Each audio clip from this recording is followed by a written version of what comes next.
RLP के राष्ट्रीय संयोजक व नागौर सांसद हनुमान बेनीवाल आज एक दिवसीय भीलवाड़ा जिले के प्रवास पर रहे, जहां बेनीवाल ने भीलवाड़ा जिले की सहाड़ा विधानसभा क्षेत्र में हुए उपचुनाव में आरएलपी के प्रत्याशी रहे बद्रीलाल जाट की धागा फैक्ट्री का लोकार्पण किया। इस दौरान विशाल जनसभा को संबोधित करते हुए बेनीवाल ने भाजपा व कांग्रेस पर जमकर हमला बोला। सभा के बाद आरएलपी के राष्ट्रीय संयोजक हनुमान बेनीवाल ने मीडिया से बातचीत करते हुए प्रदेश में पेपर लीक को लेकर राजस्थान विधानसभा के बजट सत्र में आरएलपी की क्या स्ट्रैटेजी रहेगी, जिस सवाल पर बेनीवाल ने कहा कि अब तक जितने भी विधानसभा सत्र चल रहे हैं, जहां 2008 में भी मैं विधायक बना था, तब से लेकर अब तक जब आरएलपी के वर्तमान में 3 विधायक हैं, जब भी राज्यपाल के अभिभाषण को बेरोजगारी, बढ़ते अपराध व किसान के मुद्दे को लेकर रोका, वहां हमने प्रमुखता से मुद्दा उठाया। उसी का परिणाम है कि राष्ट्रीय लोकतांत्रिक पार्टी प्रदेश में जवान और किसान की पहली प्रमुख पार्टी बन गई है।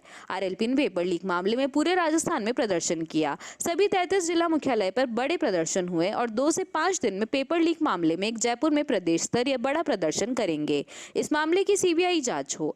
अब तक जितने भी पेपर लीक हुए हो, चाहे वो आरपीएससी, माध्यमिक शिक्षा बोर्ड या कर्मचारी आयोग बोर्ड, हमने यह मामला प्रमुखता से उठाया है। पेपर बेचने के पीछे जो गिरोह है, किसी मंत्री के नजदीक है। कांग्रेस के कई नेताओं के social media account Suresh Dhaka चला रहा है।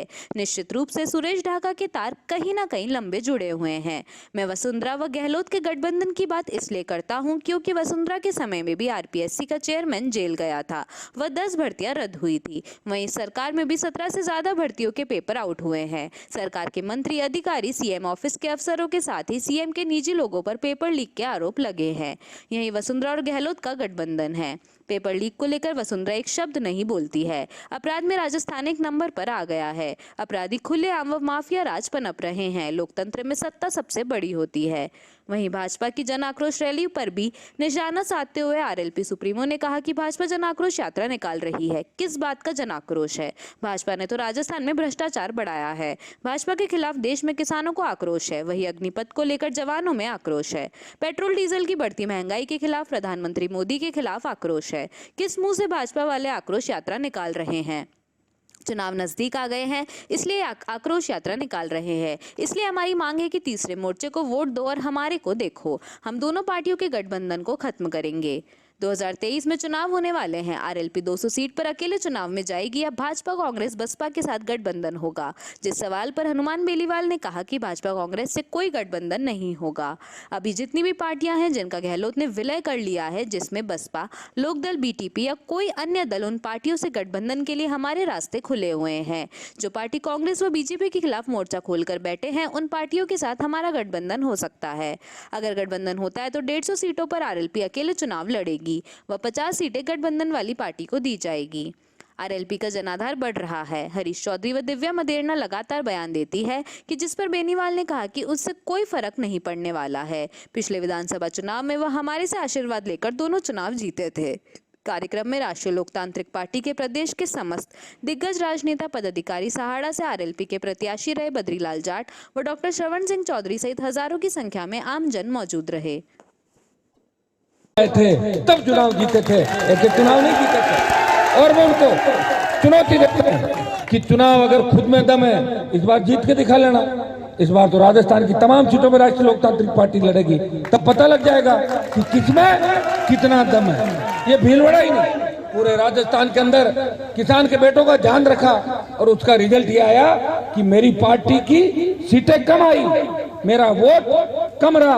और भाइयों, हनुमान बेनीवाल एक ऐसा नेता है जिसने किसान के खातिर अपनी पार्टी का त्याग समर्पण कर दिया। इसी तरह यहाँ के नेता उन सेठों के मुनीमगिरी का काम करते हैं अपना खुद का काम निकालने के लिए।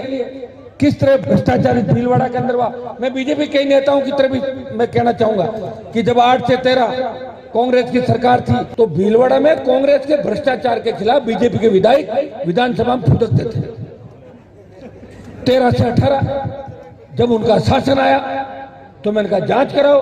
बोले जांच क्या कराए, हमारा सेटिंग होगी कांग्रेस वालों कर ली सेटिंग। और यही हुआ भीलवाड़ा के अंदर। अरे कोई जेल गया क्या नेता भीलवाड़ा का आज तक? कहां से जाएगा? सेटिंग हो गई। भाइयों, किस तरह का आदेश निकाली?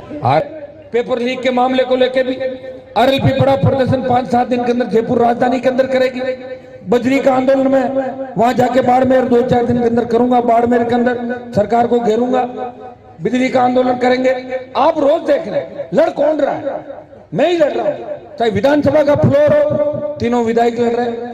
लोकसभा हो, आप लोकसभा के अंदर देखिए कि मेरे इलाके में कोई ट्राइबल का एक भी वोट नहीं, लेकिन सबसे ज्यादा अगर आदिवासी भाइयों की लड़ाई लोकसभा में कोई लड़ता है वो नागौर का सांसद आदिवासियों की लड़ाई देश की सबसे बड़ी पंचायत के अंदर लड़ता है। साल के लिए बने, कभी नहीं बने, लेकिन इस तरह हवा में उड़ रहे हैं। लेकिन वो उनको याद रखना चाहिए कि वो मंत्री है, लेकिन जयपुर और दिल्ली में जब जाएंगे तो उनको पैर उन लोगों के छूने होंगे जिन्होंने उनको मंत्री बनाया है। हनुमान बेनीवाल अगर झुका है तो वीर तेजाजी महाराज के सामने झुका, भगवान देवनारायण के सामने झुका, वो खजूरिया जो हमारे श्याम है उनके सामने झुका, राम साहब पीर के सामने झुका, सांवरिया सेठ के सामने झुका, लेकिन किसी नेता के सामने नहीं झुका।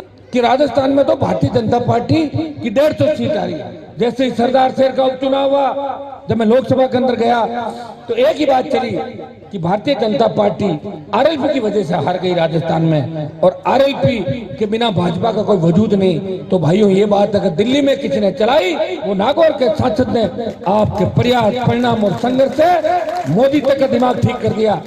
और वसुंधरा जिसके नाम पूरे देश के अंदर जिसका नाम चलता था, उस वसुंधरा को 7 समंदर पार ललित मोदी के पास भेज दिया परमानेंट। हनुमान बेनीवाल संघर्ष का ही परिणाम था। ये बीजेपी के नेता गलतफहमी में कि वसुंधरा राजे हमारी वजह से चली गई, वो मेरे संघर्ष का ही परिणाम है कि वसुंधरा यहाँ टिकी नहीं और राजस्थान छुड़वा दिया वसुंधरा को। ये जो